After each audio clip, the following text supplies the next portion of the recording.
بسم اللہ الرحمن الرحیم۔ السلام علیکم ورحمۃ اللہ وبرکاتہ۔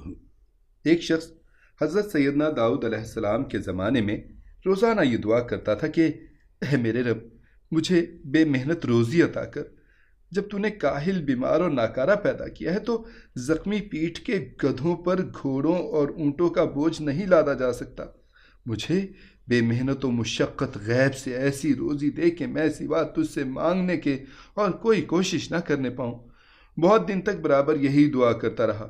مخلوق اس کی لا حاصل طمع اور خدا سے زورا زوری کرنے پر ہنستی تھی کہ یہ لمبی داڑھی والا کیا بیہودہ بکتا ہے، کسی نے اسے بھنگ تو نہیں پلا دی۔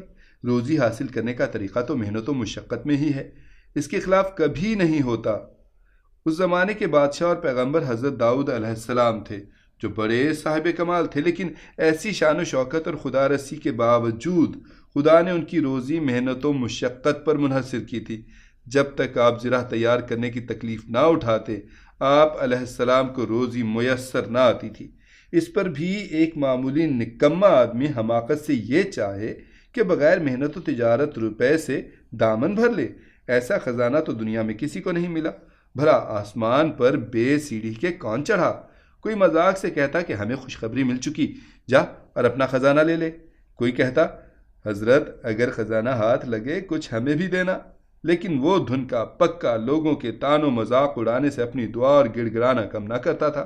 جب اس نے دعاؤں کا تار باندھ دیا تو آخر اس نے جو سب کی سنتا اور مرادیں برلاتا ہے، دعا سنی۔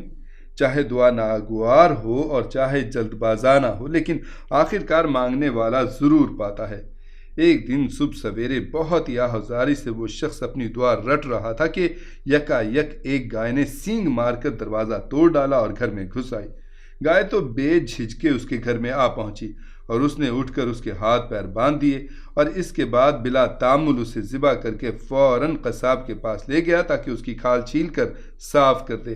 گائے کے مالک نے بھی دیکھ لیا اور چلایا کہ ہائے، میری گائے تو بدک کر نکل گئی تھی، بتا تو نے اسے کس طرح مار ڈالا؟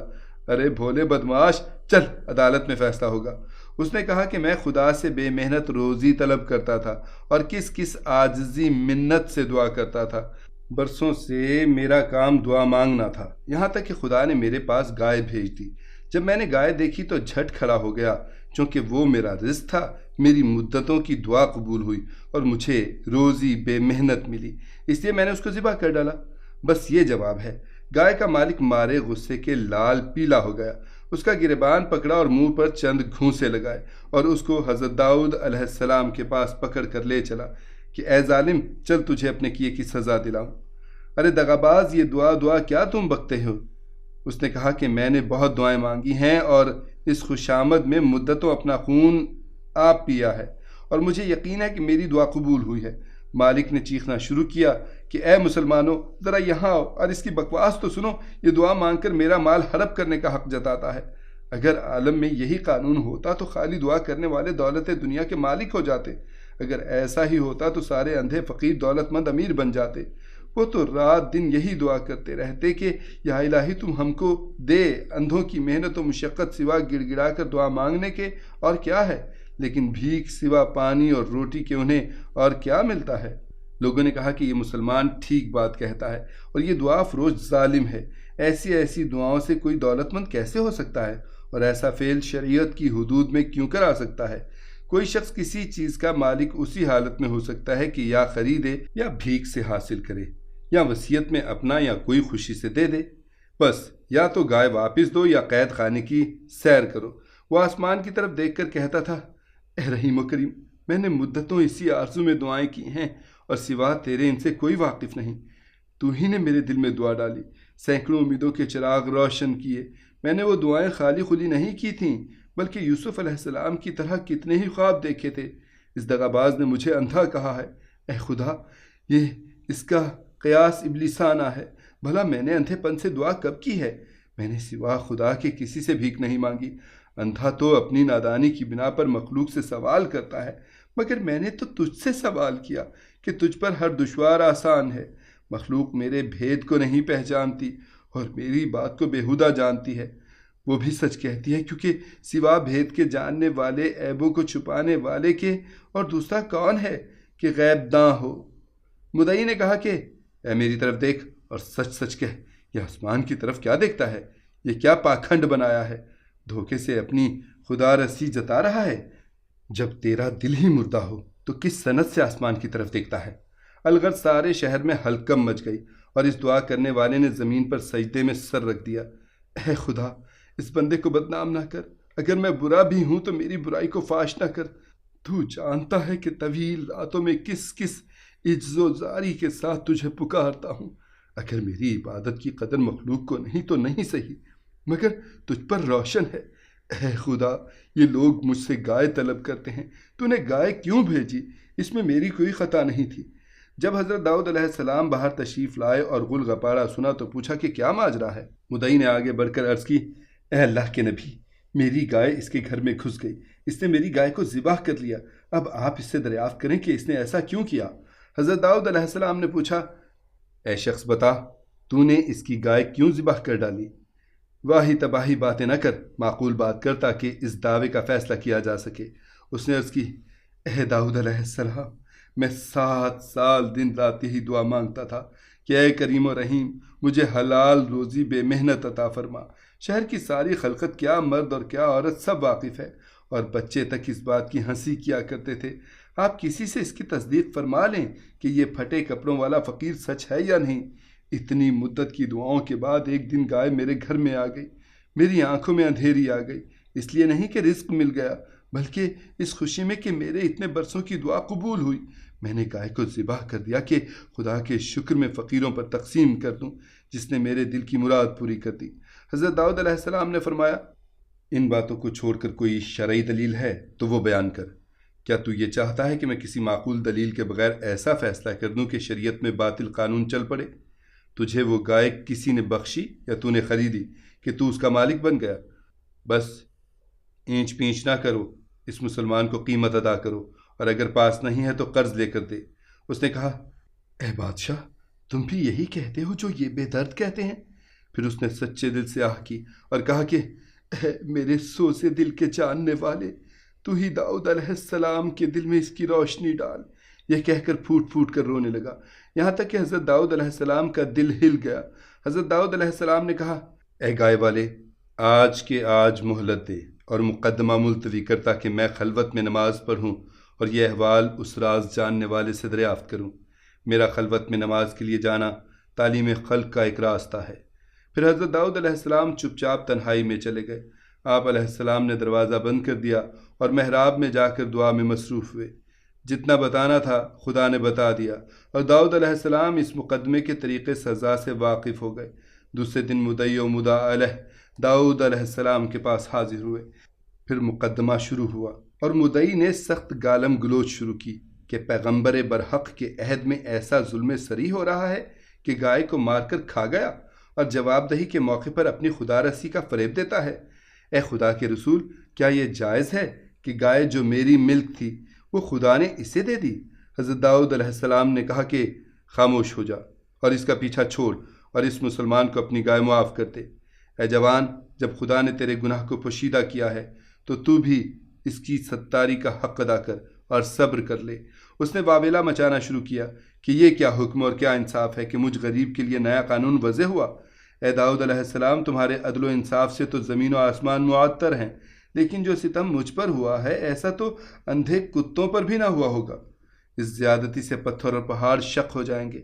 اسی طرح کی شکایتیں علانیہ کر رہا تھا اور ظلم پکارتا تھا۔ اے اللہ کے نبی، دیکھو، مجھ پر ایسا ظلم نہ کرو اور خلاف انصاف حکم نہ دو۔ حضرت داؤد علیہ السلام نے جب سب کچھ سن لیا تو حکم دیا کہ ارے بدماش، اپنا سارا مال اس کے حوالے کر، ورنہ تیرا معاملہ سخت ہو جائے گا اور تیرا ستم اس پر بھی آشکار ہو جائے گا۔ اس نے اپنے سر پر خاک اڑائی، کپڑے پھاڑ لیے اور کہا کہ آپ نے تو ظلم میں اور اضافہ کر دیا۔ جب وہ باز نہ آیا تو حضرت داؤد علیہ السلام نے اس کو اپنے قریب طلب فرمایا اور کہا، اے سیاہ بخت، چونکہ تیری تقدیر درست نہیں، اس لیے تیرے ظلم کا نتیجہ آہستہ آہستہ ظاہر ہوا۔ دیکھ، اس واویلے سے باز آ، کہیں یہ واویلا تیری ہلاکت کا پیغام نہ بن جائے۔ جا، تیرے بچے اور بیوی اس کے لونڈی غلام بنا دیے گئے۔ وہ دونوں ہاتھوں سے پتھر لے کر اپنا سینہ کوٹنے لگا اور اپنے جہل سے ادھر ادھر دوڑنے لگا۔ مخلوق بھی یہ حال دیکھ کر ترس کھانے لگی، کیونکہ ان احکام کی اصلی وجہ سے ناواقف تھی۔ سب طرفدار حضرت داؤد علیہ السلام کے پاس حاضر ہو کر عرض کرنے لگے، اے ہمارے شفیق، اللہ کے نبی، آپ کی ذات سے ایسا ظلم نہ ہونا چاہیے۔ آپ نے ایک بے گناہ پر بے وجہ غصہ کیا۔ حضرت داؤد علیہ السلام نے کہا کہ دوستو، اب وہ وقت آن پہنچا کہ اس کا چھپا ہوا بھید ظاہر ہو۔ سب مل کر ہمارے ساتھ فلاں جنگل میں دریا کے کنارے چلو، بلکہ سب مرد عورت مل کر گھروں سے نکلو، تاکہ تم سب اس پوشیدہ راز سے واقف ہو جاؤ۔ اس جنگل میں ایک بہت بڑا گھنا درخت ہے، اس کی ڈالیوں سے ڈالیاں ملی ہوئی ہیں، وہ بہت تناور درخت ہے۔ مجھے اس کی جڑ میں سے بوئے خون آتی ہے۔ اس تناور درخت کے نیچے ایک آدمی کا خون کیا گیا ہے، اور واقعہ یہ ہے کہ اس بدبخت نے اپنے مالک کو قتل کر کے اس میں ڈال دیا ہے۔ یہ گائے والا دراصل مقتول کا غلام ہے۔ اس نے اپنے مالک کو قتل کر کے سارا مال لے لیا ہے۔ یہ جوان مدعا علیہ اسی مقتول کا فرزند ہے۔ یہ اس وقت بالکل ناسمجھ بچہ تھا، اس لیے بے خبر ہے۔ اب تک تو خدا کے حلم نے اس کے ظلم کو پوشیدہ رکھا تھا، لیکن آخر میں اس بے حمیت کی ناشکری اس حد کو پہنچی کہ اپنے مالک کے بچوں کو دیکھنا تک چھوڑ دیا۔ نہ نوروز کو ان سے ملا، نہ عید میں جا کر ملاقات کی، ان بے کسوں کو کبھی ایک لقمہ کھانا نہ دیا، اور حقوق قدیم کو بالکل بھول گیا۔ نوبت یہاں تک پہنچی کہ ایک ادنا گائے کے لیے اپنی مالک کے بچے کو زمین پر پچھاڑے ڈالتا ہے۔ اس نے اپنے گناہ کا پردہ خود ہی فاش کیا ہے، ورنہ شاید خدا اس کے جرم کو چھپا لیتا۔ اس ظلم کے زمانے میں کافر اور فاسق لوگ اپنا پردہ خود ہی چاک کیا کرتے ہیں۔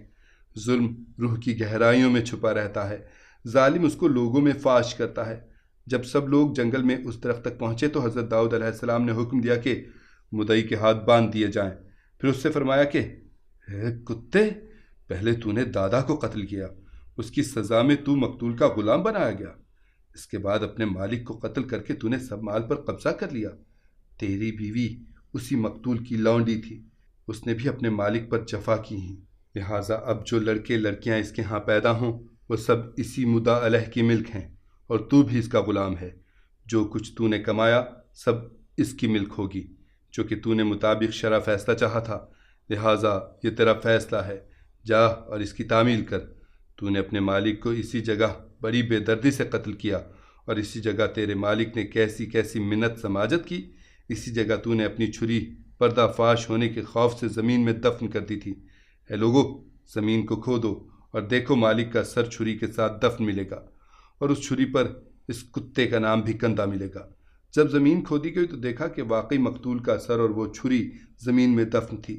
خلقت میں شور پیدا ہو گیا، سب نے حضرت داؤد علیہ السلام سے اپنی بدظنی کی معافی مانگی۔ اس کے بعد حضرت داؤد علیہ السلام نے حکم دیا کہ فریادی آ اور اپنی فریاد کا نتیجہ دے، پھر اسی چھری سے قاتل کو قصاص فرمایا۔ خدا کا حکم اگرچہ بہت رعایت کرتا ہے، لیکن جب بات حد سے گزر جاتی ہے تو رسوا کر دیتا ہے۔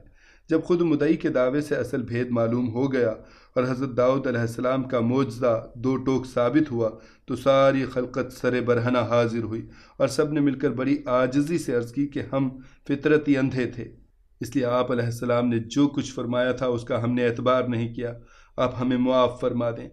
ایک ظالم مارا گیا اور ایک جہاں زندہ ہو گیا، اور ہر شخص کا خدا پر اثر نو ایمان تازہ ہو گیا۔ اے عزیز، تو بھی اپنے نفس کو قتل کر کے ایک جہان کو زندہ کر۔ گائے کا مدعی تیرا ہی نفس ہے، جس نے اپنے آپ کو امیر اور بڑا آدمی بنا لیا ہے، اور وہ گائے کو ذبح کرنے والا تیری عقل ہے۔ تن کی گائے کو ذبح کرنے والے سے مخالفت و انکار نہ کر، عقل مقید ہے اور خدا سے ہمیشہ بے رنج و محبت روزی حلال کی طالب ہے۔ تو جانتا ہے کہ خدا کے بے محنت روزی کس کو ملتی ہے۔ اس گائے یعنی نفس کی خواہش کو ذبح کر دے۔ عقل سلیم اصل وارث بے کس اور بے سر و سامان رہ گئی ہے، اور خود غرض بے درد نفس مالک اور سردار بن گیا۔ تو جانتا ہے کہ روزی بے محنت کیا ہوتی ہے، وہ روح کی غذا اور رزق پاک ہے، لیکن وہ گائے کی قربانی پر موقوف ہے۔ لہٰذا اے جستجو کرنے والے، تو گائے کے قتل کو ایک چھپا ہوا خزانہ سمجھ